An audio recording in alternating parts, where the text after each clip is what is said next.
Kraków is a city that has survived everything: war, occupation, destruction. And yet it stands, medieval, defiant, beautiful in a way that feels earned rather than given. When you first encounter Kraków through street view, you sense the weight of history immediately. This isn't a city that's trying to seem important. It knows it is. Kraków was Poland's capital for over 500 years. From the 13th century until the 17th century, this was where power lived, where culture was made, where kings were crowned. That legacy doesn't disappear. It seeps into the streets, into the stones, into how people move through the city. The Rynek Główny, the main square, is one of Europe's largest medieval squares. It's vast, open, surrounded by buildings that have watched centuries pass. The Cloth Hall sits in the center, a long Renaissance structure that once dominated European trade. Now it's filled with shops and cafes, but its presence is still commanding. You walk across this square and you understand immediately that this was a place of importance, a place where things happened. The buildings surrounding the square are a mix of architectural styles and ages. Some are original medieval structures, some were rebuilt after destruction, some are newer, but they work together. They create a coherence that feels rare in European cities. It's as if each generation that rebuilt Kraków understood what came before and tried to honor it while adding their own layer.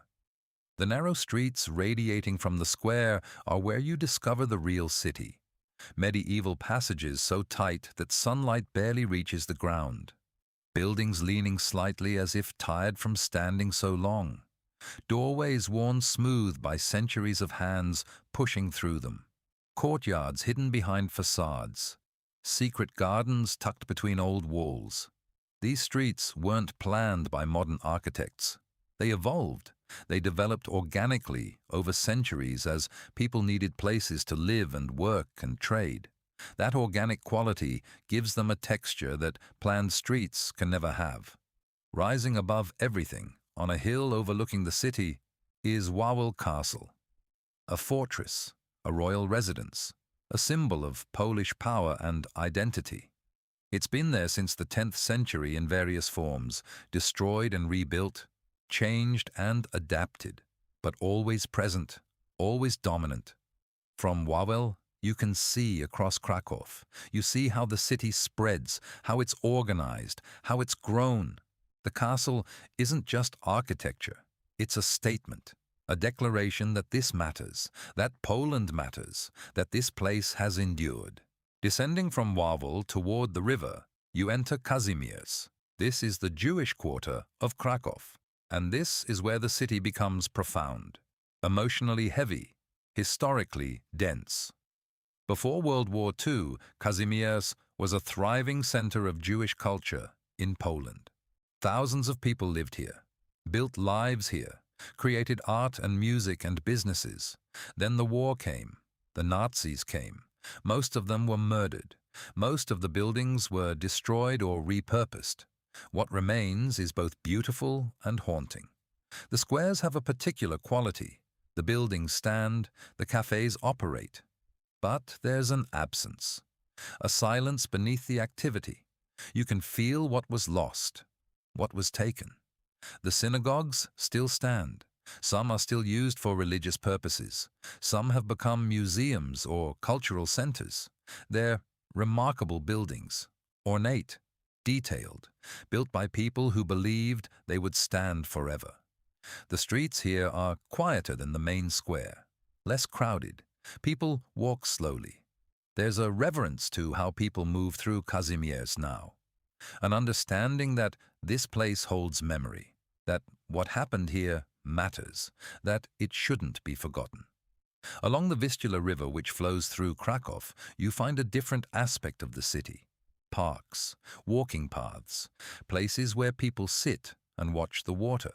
The river doesn't define Kraków the way the rivers define Lyon or Porto. But it's there, a presence, a reminder that the city is alive, that water flows, that time moves forward. The architecture of Kraków is remarkable in its variety. Gothic churches with soaring ceilings, Renaissance buildings with careful proportions, Baroque details carved into stone, 19th century structures standing next to medieval ones. It's like walking through an architectural timeline. Each period added something. Each generation left its mark.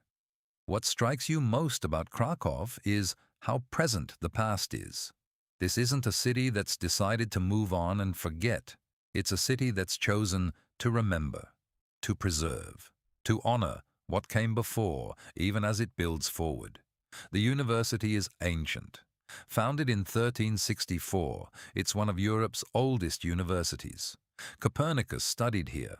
Scholars from across Europe came to learn. That intellectual tradition is still present. You see it in the bookstores, the cafes where people discuss ideas, the young people studying in squares. The sense that knowledge matters here, that thinking matters. Walking through Kraków, you're walking through layers of trauma and resilience, beauty and loss, medieval grandeur and modern reality. The city doesn't hide any of this. It shows all of it. And somehow that honesty is what makes it remarkable. The people here have learned to live with complexity, with contradiction, with the knowledge that history isn't something that happened once. It's something that happened here, that shaped everything. That can't be forgotten. Kraków is a city for people who understand that beauty and tragedy can coexist, that a place can be joyful and sorrowful at the same time, that what makes a city real isn't whether it's perfect, it's whether it's honest, whether it admits what it's been through, whether it keeps moving forward anyway. This is Kraków, medieval, resilient, real. The churches of Kraków deserve their own meditation, not just as architectural achievements, though they are that, but as spaces where you feel the weight of centuries. The Church of St. Mary stands on the main square, and from it, a trumpet call, the Hejnał Mariaki, sounds every hour. It has sounded for centuries. During World War II, when Nazi soldiers occupied the square, the trumpet still sounded. It's a small act of resistance that never stopped. That still continues today. Walking into these churches, you see art that was created by people who believed deeply. Polyptychs, paintings, sculptures, all of it crafted with intention and prayer.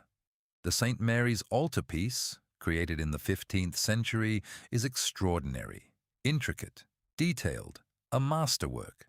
Standing in front of it, you understand that people poured their lives into creating beautiful things, that they built cathedrals not for fame or money, but because beauty mattered, because faith mattered, because creating something that would outlast them mattered.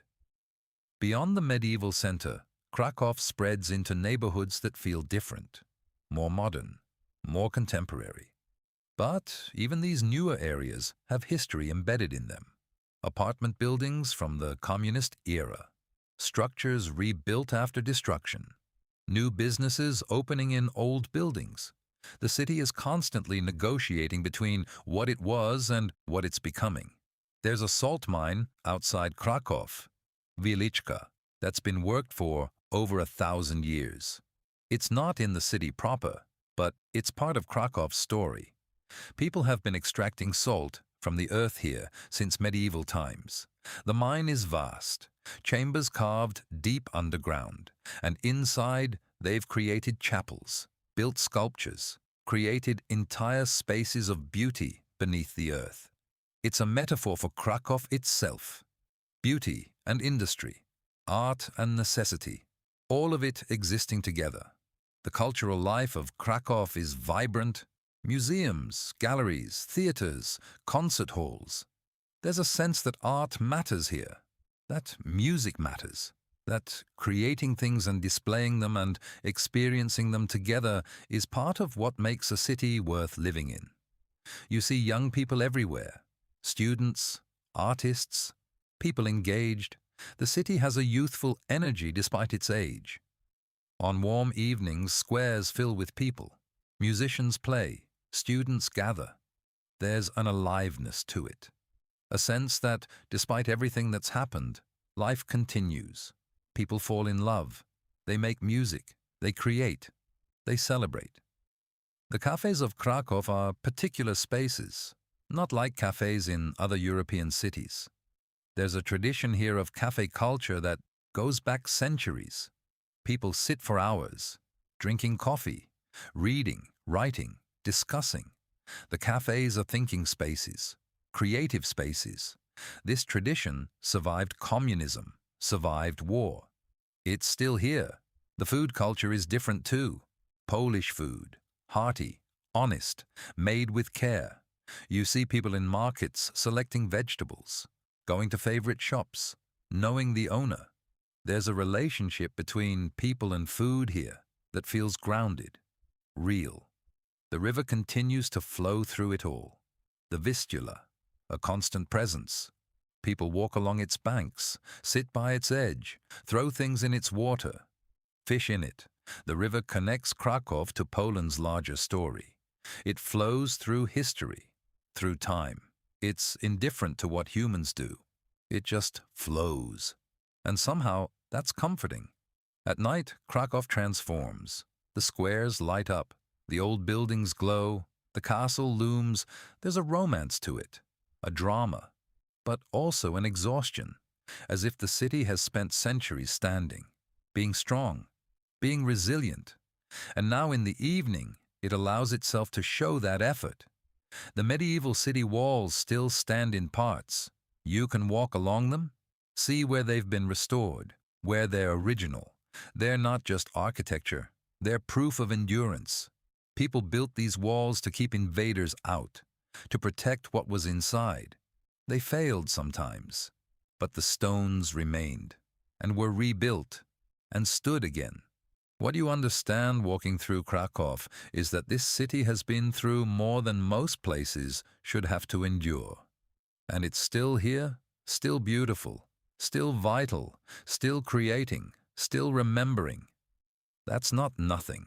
That's actually everything. The resilience isn't loud, it's quiet. It's in how people move through the streets, how they preserve buildings, how they tell stories, how they refuse to forget, how they insist on beauty and culture and art, even though they know what humans are capable of, even though they've experienced the worst of it. Kraków is a city that teaches you about human capacity, for cruelty and beauty simultaneously. That's what makes it profound. That's what makes it real.